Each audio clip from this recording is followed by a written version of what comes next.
नमस्कार सभी एक्सक्लूजर भाइयों को। आज ये जो वीडियो बनाने का जो मकसद है वो डीपीएफ पर है। मेरा कुछ दिन पहले भी डीपीएफ पर वीडियो में बना चुका था, जो स्टार्टिंग में जब भी प्रॉब्लम आने लगा था। बस दूसरा जो सेकंड वीडियो बनाने का जो मकसद है वो ये कि बहुत सारी मतलब जो बहुत सारी वर्जन चेंज हुई है, फंक्शन भी चेंज हुआ हमारे एक्सटूल में। पहले भी होता था बट उसमें क्या है, काफी चीजें हम लोग सुधार कर दिए डीपीएफ के अपडेट के पर काफी चीज हम लोग सुधार किए। तो उसके ही मतलब सोचे कि बहुत सारे लोग का हम लोग रिजर्वेशन कराते हैं, बहुत लोग सिखाते भी हैं, और उसमें हम लोग सोचे कि एक वीडियो क्यों ना बना दें, क्योंकि उसमें थोड़ा आसान हो जाए। और जो भी चेंज हुआ है, जो अपडेट आया हुआ है, जो पहले मतलब फंक्शन जो काम नहीं कर रहा था, उस पर काफी हम लोग काम किए, तो वो सारी काम करना स्टार्ट कर दिया। तो उसी के रिलेटेड आज ये वीडियो बना रहे हैं। तो हमारे साथ प्रीति मैडम ये बताएगी कि क्या क्या मतलब चेंज हुआ और क्या क्या वर्क हो रहा, क्योंकि इनका रिजर्वेशन का डिपार्टमेंट इन्हीं को दे रखे हैं और सारी यही गाइड करती है। तो आज जो वीडियो हम बना रहे हैं छोटे से टॉपिक पे बना रहे हैं। जो टॉपिक है हमारा डीपीएफ रीजनरेशन। डीपीएफ रीजनरेशन होता है क्या है, कौन सी गाड़ी में आता है, कौन सी गाड़ी में ज़्यादा प्रॉब्लम ये आती है, ये सब मैं इस वीडियो में बताऊंगी। तो डीपीएफ रीजनरेशन ये है कि DPF diesel particular filter. Diesel particular filter से ही आप सबको समझ में आ रहा होगा ये होता है क्या है। ये होता है कि आपने देखा होगा कि गाड़ियों में एक साइलेंसर लगा होता है। साइलेंसर में जब हम गाड़ी स्टार्ट करते हैं तो उसमें से धुआं निकलता है। जब धुआं निकलता है तो आपने जो धुआं निकलता है तो साइलेंसर के बगल में फिल्टर लगा होता है। जो नॉर्मल धुआं होता है जो तो बाहर निकल जाता है, और जो छोटे छोटे हमारे जो कंकड़ रह जाते हैं वो एक फिल्टर में इकट्ठा होते रहते हैं। तो जब वो अधिक मात्रा में इकट्ठा होते रहते हैं तो हमारी मीटर पे जो लाइट है डीपीएफ की लाइट शो करने लग जाती है। ये प्रॉब्लम आती है, इसलिए प्रॉब्लम ये आती है। और इस पर ये बताओ कि वो छोटे छोटे जो कण उस फिल्टर में रह जाता है वो क्यों रह जाता है? क्योंकि देखिए, हम जब गाड़ी जो होती है हम ज्यादातर ट्रैफिक में लोग चलाते हैं, जैसे कि 40 किलोमीटर 50 किलोमीटर के अरेंज में हम जब गाड़ी चलाते हैं तो वो जो गाड़ी जो होती है हीट नहीं हो पाती है हमारी। जब हमारी गाड़ी हीट ज्यादा नहीं हो पाती, रेस नहीं दे पाती है, तो जो गर्म धुआं होता है वो नहीं निकल पाता इतना ज्यादा। अगर हम गाड़ी को अगर हम जब गाड़ी को 80 या 70 की स्पीड में चलाएंगे तो जो रेस हमारी गाड़ी देगी, जो धुआं निकलेगा, गर्म ज्यादा धुआं निकलता है, तो जो फिल्टर में जो हमारा इकट्ठे हो जाते हैं छोटे छोटे कंकड़, गर्म की मात्रा से गाड़ी जब गर्म हो जाती है तो धीरे धीरे फिल्टर में जो इकट्ठा होता है निकलती रहती है। पर ज्यादातर गाड़ियां इतनी नहीं चला पाते, 70-40 किलोमीटर के रेंज में ही चलती है, तो फिल्टर में जो हमारे छोटे छोटे कंकड़ है वो ऐड होते रहते हैं और डीपीएफ की लाइट होने लग जाती है। तो कहने का मतलब ये है कि जो ये लाइट आता है, जो ये प्रॉब्लम आता है, यानी कि शॉर्ट डिस्टेंस मतलब शॉर्ट मतलब कम टाइम जो गाड़ी चलती है, और लॉन्ग टाइम चलेगी तो मतलब कम चांस होता है ये लाइट आने का। ठीक है, अब एक्चुअल से प्रोसेस बताओ कि हम एक्चुअल से कैसे कैसे करते हैं और क्या होता है और कितना क्या होना चाहिए। तो जब हमारे मीटर पे डीपीएफ की लाइट जब शो होने लग जाती है तो हमें क्या पहले करना चाहिए, पहले हम स्कैनिंग करके देखेंगे कि कोड आ क्या रहा है। हम स्कैनिंग करेंगे, स्कैनिंग करने के बाद जो कोड आता है, पहला कोड इसमें जब ये होता है कि P246 करके आएगा, maximum suit marks very high लिखा हुआ आता है। सेकंड पॉइंट में आपका लिखा होगा DPF suit marks very high. Third point में आपका ये लिखा हुआ आएगा कि P30F करके लिखा होगा, particular filter error for the ignition protection. जैसे कि मैंने बताया कि डीपीएफ की फुल फॉर्म होती है डीजल पार्टिकुलर फिल्टर, तो जो डीजल पार्टिकुलर फिल्टर भी में जो फुल फॉर्म होती है वो भी लिखा हुआ आ जाता है, तो उससे भी हमें समझ में आ जाएगा कि डीपीएफ रीजनरेशन की प्रॉब्लम है। तो हमने ये स्कैनिंग कर ली, कोड आ गया। जब स्कैनिंग भी कर ली और मीटर पे लाइट भी शो हो रही डीपीएफ की, तो पहले हम अपना सूट मार्क्स चेक करेंगे, हमारा सूट मार्क्स आ कितना रहा। तो कई भाइयों को चेक भी करने नहीं आ पाता है कि सूट मार्क्स हम चेक कैसे करें, तो मैं बता देती हूँ कि हम सूट मार्क्स कैसे चेक करते हैं। हम पहले हमने जो ओबीडी जो केबल होता है हमने गाड़ी में लगा रखी है, जो भी गाड़ी में हमारी प्रॉब्लम आ रही है हमने लगा दी। हमने अपना जो स्कैनर है ऑन कर लिया। ऑन करने के बाद हम पहले डायग्नोस्टिक पे जाएंगे। डायग्नोस्टिक पे हम क्लिक करेंगे तो इंडिया के फोल्डर पे जाएंगे। कौन सी गाड़ी? महिंद्रा की गाड़ी की मैं बता रही हूँ, जिसमें बेसिस की प्रॉब्लम ज़्यादातर महिंद्रा की गाड़ी में ही आ जाती है। तो हम इंडिया पे जाएंगे, इंडिया पे क्लिक करने के बाद हम महिंद्रा पे जाएंगे। महिंद्रा पे हम क्लिक करने के बाद हमारा आपके दो फंक्शन खुल के आते हैं, डायग्नोस्टिक, इमोबिलाइजर। तो हम डायग्नोस्टिक पर फिर से क्लिक करेंगे, उस पर क्लिक करेंगे तो कई सारे हमारे फंक्शन खुल के आ जाते हैं। हमारी जो भी गाड़ी है उस पर सिलेक्ट करना होता है। तो जैसे कि मैंने बताया जो BS6 की हमारी गाड़ी है तो BS6 का जो ऑप्शन होता है ऊपरी लिखा हुआ आ जाता है फंक्शन पे। तो हम BS6 पे क्लिक करेंगे। BS6 पे क्लिक करने के बाद दो फंक्शन खुल के आ जाएंगे। MD1 डायग्नोस्टिक, सेकंड लिखा हुआ आता है हमारा DCM7 पॉइंट डायग्नोस्टिक टेस्ट, ऐसे लिखा हुआ आ जाता है। तो हम MD1 डायग्नोस्टिक पे क्लिक करेंगे। MD1 हमने डायग्नोस्टिक पे क्लिक कर लिया तो दो फंक्शन फिर से खुल के आ जाते हैं, ऑटोमेटिक स्कैन और सिस्टम सिलेक्शन। तो हमें सिस्टम सिलेक्शन पे क्लिक करना है। सिस्टम सिलेक्शन पे हमने क्लिक किया, फिर एक फंक्शन खुल के आता है हमारा EMS, इंजन मैनेजमेंट सिस्टम, ये ऑप्शन खुल के आता है। तो इंजन मैनेजमेंट पे हम क्लिक करेंगे। क्लिक करने के बाद हमारे 6 फंक्शन खुल के आते हैं, जैसे read trouble code, clear trouble code और भी खुल के आते हैं। तो आप देखेंगे उसी जो खुल के हमारे इतने सारे फिल्टर आते हैं, नीचे की साइड लिखा होता है स्पेशल फंक्शन। हम स्पेशल फंक्शंस पे क्लिक करेंगे। उस पर हम क्लिक करने के बाद हमारे जो DPF के जो बारे में लिखा हुआ आ जाता है। तो उसमें 6 कुछ खुल के आते हैं फंक्शन, तो हमें 3 ज़्यादा जरूरी होता है। फर्स्ट होता है हमारा reset DEF tank level, second होता है DPF रीसेट, थर्ड होता है हमारा जो उसमें DPF सर्विस रीजनरेशन। तो DPF सर्विस रीजनरेशन पे हम क्लिक करेंगे, अपना सूट मार्क्स चेक करेंगे हमारा आ कितना रहा है। हमने एक सूट मार्क्स हम चेक करेंगे कितना आ रहा है। हमने सूट मार्क्स देखा, सबसे नीचे स्क्रीन पर टच करके आप धीरे धीरे ऊपर जाएंगे, नीचे लिखा होता है सूट मार्क्स। तो आप चेक करेंगे हमारा सूट मार्क्स आ कितना रहा है। मान लीजिए हमारा सूट मार्क्स 200 ग्राम 0.22, 300 ग्राम 0.22, मतलब हाई सूट मार्क्स हमारा दिखा रहा है। तो हम क्या करें इस कंडीशन में? तो हमें पहले क्या करना चाहिए, लाउडली बोलो। हमें पहले क्या करना चाहिए, हम पहले बैक जाएंगे। बैक जाने के बाद जो रीसेट DEF टैंक लेवल होता है उसको एक बार रीसेट करेंगे। एक बार रीसेट करने के बाद वापस हम आएंगे, फिर हम देखेंगे कि रीजनरेशन करके देखेंगे कि रीजनरेशन हमारी स्टार्ट हो रही है कि नहीं हो रही। हमने फिर अगर मान लो कि जिससे सूट मास मान लो कि 25 ग्राम है, ग्राम में आता 25 ग्राम है, 30 ग्राम है, और उस केस में गाड़ी स्टार्ट हो रही है, ठीक है, गाड़ी स्टार्ट हो रही है, बट वो लाइट भी आ रहा है मीटर पर DPF का, और उसकी जो सूट मास की जो वैल्यू है वो 20 ग्राम है। तो पहले वो प्रोसेस बताओ हम उसको कैसे करें। जब ये 25 ग्राम हमारा सूट मार्क्स हो रहा है तो हमें क्या करना चाहिए, पहले तो मैंने बैक जाके हमारा रीसेट DEF टैंक लेवल को रीसेट करेंगे।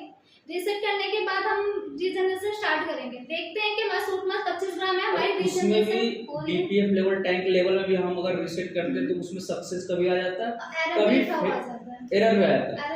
दूसरी चीज यहाँ पर मैं बोलना चाह रहा हूँ कि जो DPF लेवल टैंक लेवल जो रीसेट करने का जो फंक्शन था वो पहले वर्क नहीं कर रहा था, वो अब से स्टार्ट हो गया, क्योंकि हम लोग उस पर काफी काम किए। जैसे कि बहुत सारी मार्केट से मैंने फीडबैक लिए तो वो काम नहीं होता था, तो हम लोग उस पर वर्क किए। हमारे जो रवि भाई हैं, बार बार वीडियो में बताते हैं क्योंकि वो रवि भाई अपडेट पर काफी हम वो काम करते हैं, ठीक है जी। वो जो भी अपडेट वर्जन होता है, जो जो जरूरतें होती है वो बताते रहते हैं कि सर ये जरूर लाइए, तो हम लोग उस पर काम करते हैं। तो वो चीज हम लोग काफी उस पर वर्क किए, और DPF level tank level reset होता है वो भी अब सक्सेस होता है, ठीक है। जिस भाई को सक्सेस अगर नहीं आता, अगर एरर आ गया तो उसमें क्या कमी होती है, एरर लिखा हुआ आ जाता है DEF टैंक लेवल पे। जब एरर लिखा हुआ आ जाता है तो हम देखेंगे क्यों एरर लिखा हुआ है। अब लेवल टैंक पे हमारा लिखा हुआ आ रहा है तो हम अपना लेवल टैंक एक बार अच्छे से चेक कर लेंगे, वहाँ की वायरिंग वगैरह शॉर्ट तो नहीं करेंगे, जो भी वहाँ की वायरिंग हम एक बार अच्छे से चेक कर लेंगे। अच्छा, उसको वजह से कोई प्रॉब्लम होती है तो इसमें एरर आता है, तो एरर नहीं आता। ओके। तो अब जब ये सक्सेस होगा तो पहले सक्सेस करना है, इसको रीसेट करके सक्सेस करना है। सक्सेसफुल होना चाहिए। ओके, आ गया, सक्सेसफुल हो गया, फिर हम बैक आएंगे, अपना जो हमने सूट मार्क्स चेक किया था वहाँ पे आएंगे। हमारा सूट मार्क्स मान लीजिए 25 ग्राम है, फिर भी हम रीजनरेशन स्टार्ट करके देखेंगे हमारी रीजनरेशन हो रही है कि नहीं हो रही है। तो हम अपने जो गाड़ी को हीट करेंगे, जो इंजन कूलेंट टेम्परेचर सबसे फर्स्ट ऑप्शन में आ रहा होगा, हमारा इंजन कूलेंट टेम्परेचर 90 या 95 होना चाहिए। मान लीजिए नहीं है, फिर भी हम गाड़ी को हीट करेंगे। अगर हम गाड़ी को हीट करेंगे तो राइट साइड में स्टार्ट का ऑप्शन आता है। हमने गाड़ी को हीट की, हमारा स्टार्ट का ऑप्शन भी आ गया, हमने स्टार्ट कर दिया। अब इस केस में हमने स्टार्ट कर दिया, पर रीजनरेशन स्टार्ट तो हो रही है, पर गाड़ी जो हीट रेस नहीं दे रही, RPM नहीं भाग रहा, तो इसका मतलब हमारा रीजनरेशन अभी नहीं हुआ। स्टार्ट का ऑप्शन तो आ गया पर हमारा रीजनरेशन नहीं हो रहा। तो इस केस में हम क्या करते हैं, हम बैक जाएंगे, अच्छे से हम देखेंगे कि हमारा सूट मार्क्स मैंने बोला था 25 ग्राम है, 25 ग्राम के सूट मार्क्स पे हम अपना रीजनरेशन कर रहे थे, बट नहीं हुआ। फर्स्ट बार हम रीजनरेशन करेंगे, यानी कि बार बार चेक करेंगे। फर्स्ट बार चेक कर लिया, हम फिर अपना सूट मार्क्स जो होता है कम करेंगे, 0 लाएंगे। हम 0 लाने के लिए क्या करेंगे, पहले अपना जो है हमारा इंटरकूलर वाली पाइप EGR वाली पाइप, टर्बो वाली पाइप, वो अच्छे से एक बार चेक कर लेंगे। कई बार क्या होता है उसका भी लीकेज करने लग जाता है, कहीं से थोड़ी फट जाती है, तो ये सूट मार्क्स की प्रॉब्लम ज़्यादातर आ जाती है। हम अच्छे से वो पाइप वगैरह चेक कर लेंगे। हमने चेक कर लिया, चेक करने के बाद भी फिर हमारा क्या होता है कि फिर भी नहीं फटती है हमारी जो सूट मार्क्स है। 25 ग्राम ही होता है, ना कम हो रहा है ना ज़्यादा हो रहा है, कुछ नहीं हो रहा है। तो हम इस केस में क्या करेंगे, इस केस में हम ये करते हैं कि आप देखेंगे इंजेक्टर के लेफ्ट साइड में ना सेंसर का एक प्लास्टिक मिलेगा, प्लास्टिक का एक सेंसर मिलेगा जिसे टर्बो चार्जर कहते हैं। 2 पाइप लगे होते हैं उसमें, तो पाइप को हम खोलकर गाड़ी को 20-25 किलोमीटर चलाएंगे तो हमारा जो सूट मार्क्स है अपने आप ही कम होता जाएगा। ये तो मान लो कि ये तो मतलब मैनुअल हो, जो गाड़ी स्टार्ट भी नहीं हो, और गाड़ी सिर्फ मुझे लाइट को हटाना है, तो उस केस में कूलेंट टेम्परेचर कितनी होनी चाहिए और कैसे वो प्रोसेस होता है?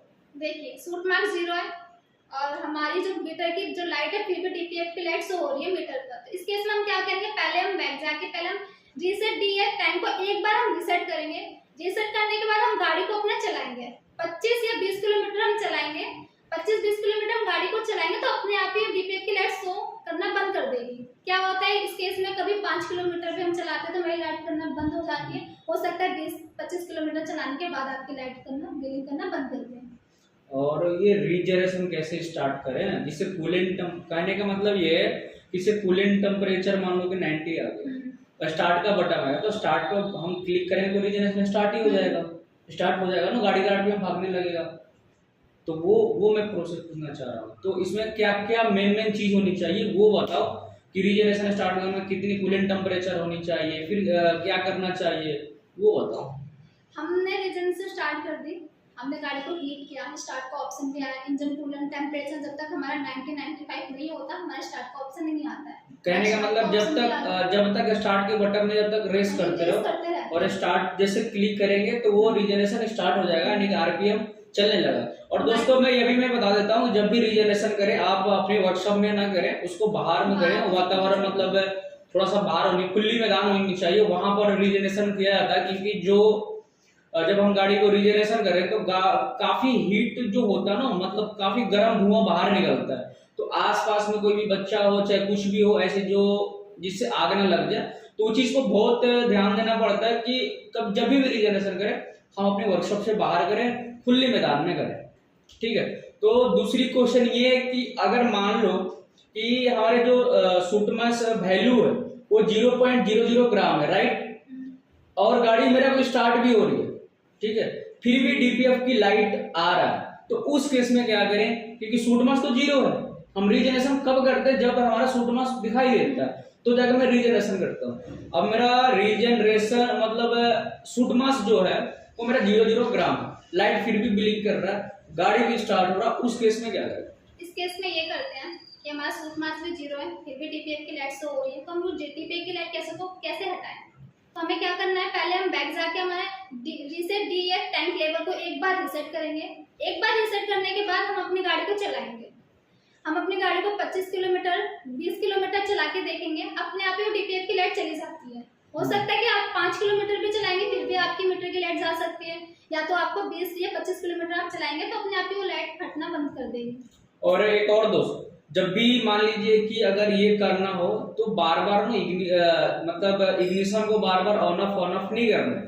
ध्यान देंगे, जब गाड़ी जब ऐसे बार बार करेंगे तो वो चौक पे हो जाती है, तो ध्यान देंगे एक ही बार मतलब ऑन ऑफ करना है, ठीक है। इसके बाद DPF लेवल टैंक को एक बार रीसेट करना, 2 बार नहीं, मात्र एक बार DPF लेवल टैंक को रीसेट करना। वो गाड़ी चलाएंगे तो ऑटोमेटिक जैसे मैडम बताया वैसे खत्म हो जाएगा। और दूसरी चीज ये है कि मान लो ये तो गाड़ी का स्टार्टिंग, जैसे गाड़ी स्टार्ट हो रही है, ठीक है, उसका भी हम प्रोसेस बताया, ऐसे रीजनरेशन करना है। और सूट मास 0 आ रहा है तो वो भी बता दिया कि मतलब कैसे ठीक होगा गाड़ी स्टार्टिंग में। इसमें कई बार ये भी होता है कि रीजनरेशन हमारी सक्सेसफुल हो जाती है फिर भी DPF की लाइट शो होती है, इस केस में भी यही करते हैं। अच्छा, वही मतलब चलाते हैं लॉन्ग डिस्टेंस गाड़ी चलाते हैं, राइट। अब दूसरी चीज है, ये तो स्टार्टिंग की प्रोसेस हो गया। अब जो मेन चीज है कि गाड़ी बंद हो गई, गाड़ी स्टार्ट नहीं हो रही है, ठीक है, गाड़ी स्टार्ट नहीं हो रही और इग्निशन ऑन करके लाइट ब्लिंक कर रही है, तो अब जब गाड़ी स्टार्ट ही नहीं होगी तो हम रीजनरेशन कर ही नहीं सकते, नहीं गाड़ी चला सकते, है ना। जैसे मान लो कूलेंट टेम्परेचर कब होगा, जब गाड़ी स्टार्ट होगी तब। अब तो जब गाड़ी स्टार्ट ही नहीं हो रही तो नहीं कूलेंट टेम्परेचर आगे बढ़ेगा नहीं गाड़ी को हीट कर पाएंगे, नहीं चला पाएंगे। तो उस केस में क्या करना, वो मैनुअल बताओ, क्योंकि ये मेन प्लस पॉइंट है। देखिए इस केस में क्या करते हैं, डीपीएफ के लाइट मीटर पे शो हो रही है, हमारी गाड़ी स्टार्ट नहीं हो रही है, तो हम पहले अपना SCR चेक करेंगे। लाइव डाटा पे जाके भाई SCR को हम पहले रीसेट करेंगे। रीसेट करने के बाद हमारा SCR है, उसको एक अच्छे से वहाँ की वायरिंग वगैरह चेक करेंगे। वहीं पे कोई वायरिंग शॉर्ट की होती है या वायरिंग कट जाती है जिसके कारण से हमारी गाड़ी स्टार्ट नहीं होती है। SCR हम अच्छे से चेक करेंगे। चेक करने के बाद उनकी पंप वगैरह अच्छे से हम चेक कर लेंगे, कहीं से शॉर्ट तो नहीं करेगी पंप वगैरह। यही होता है प्रोसेस। SCR में ही प्रॉब्लम आ जाती है जिससे हमारी गाड़ी स्टार्ट नहीं होती। ज्यादातर AGR में प्रॉब्लम आता है, चाहे पंप फट गया है ना। और अपना दोस्तों यूरिया भी चेक कर लेना चाहिए है कि नहीं। में यूरिया भी होना चाहिए। मान लीजिए यूरिया भी है, फिर भी इसके जो टैंक केबल की जो पाइप है उसको डीजल या पेट्रोल से एक बार साफ कर ले, अच्छे से क्लीन कर ले। हाँ बिल्कुल, ये भी चीज मैं फर्स्ट वीडियो में बताया थे कि हम लोग जो काम किए थे काफी टाइम लग गया था, यानी कि 48 घंटे लग गया था उस प्रोसेस हम लोग करने के लिए, क्योंकि सारी प्रोसेस मतलब हम लोग फॉलो कर लिए थे। उसमें क्या होता है कि मान लीजिए ज्यादा सूट मास है, ठीक है, गाड़ी बंद हो चुकी है, उस केस में क्या होता है, उसके डीपीएफ का जो फिल्टर है उसको डीजल या पेट्रोल में उसको काफी टाइम तक डुबा के रख देना चाहिए। और उसको काफी टाइम देने के बाद इसके बाद उसको क्लीन करें, अच्छे से क्लीन करें। यूरिया फुल होना चाहिए। हाँ यूरिया फुल होना, इसके बाद लगाने से हो सकता है कि मान लीजिए कि अगर आपको 40 है तो 10-20 हो जाएगा। ऐसे अपना जो एक्सटूल है हम लोग काफी पे किए हैं, 100 पे भी किए हैं, 80 पे भी किए हैं, है ना। तो इतने भी सूट मास ग्राम पर हम लोग काम किए हैं। और इसमें कुछ बताना है? नहीं, इसमें यही है कि अच्छे बंदे बताते हैं कि डीपीएफ जब लाइट शो हो तो क्या करना चाहिए, पहले हमें क्या चेक करना चाहिए। जब भी लाइट शो हमें पहले अपना सूट मास चेक करना चाहिए। तो पहली स्टेप है कि क्योंकि देखिए मेरे पास भी आता है, कहीं भी आता है ऑफिस में मेरी टीम में के पास, तो हम लोग क्या बोलते हैं, पहले आप सूट मास दिखाओ, पहली स्टेप कि आप कि अपना सूट मास दिखाओ कि कितना ग्राम है। सेकंड स्टेप ये होता है कि गाड़ी स्टार्ट हो रही है कि नहीं हो रही। हाँ गाड़ी स्टार्ट हो रही कि नहीं हो रही। नहीं हो रही तो बता दिया मैंने, नहीं हो रही तो क्या चेक करना चाहिए, हो रही होगी तो हमें आगे का प्रोसेस क्या करना चाहिए। तो ये वीडियो हम लोग ध्यान से देखेंगे और ध्यान से फॉलो करेंगे, तो इस वीडियो में बिल्कुल आप लोग के समझ में आएगा कि हमको क्या क्या फॉलो करना है। और ऐसे हम लोग टेक्निकल वीडियो लाते रहेंगे। जो हमारे जो एक्सटूल यूजर भाई के जो भी नीड होगा हम ऐसी वीडियो बनाते रहेंगे। Thank you so much. Next video में मिलते हैं टेक्निकल पर, ठीक है जी।